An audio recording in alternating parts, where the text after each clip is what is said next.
In front of me is Honor Magic V2, and today I would like to show you how you can add audio or video file to text message. Begin by launching messages and selecting or creating a chat. Then click on this plus icon at the bottom left corner of your chat window. And firstly, to add an audio file, select Files. Then look for your file by clicking on Audio at the top, accessing one of those apps, or clicking on those three lines at the top left corner to pick one of those sources.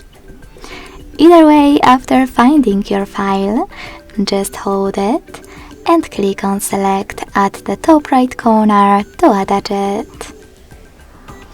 To add a video one, hit Gallery section instead of Files. And if your video is recent, click on it right away. Then decide if you wish to send it as Google Photos link or low quality video by tapping on one of those options.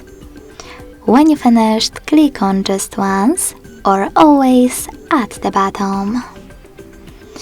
If your video isn't recent, click on Folders and look for it over here. To attach it, click on it. Then pick one of those options again. Thanks so much for watching. If you enjoyed this video, leave a like, comment and subscribe. Bye!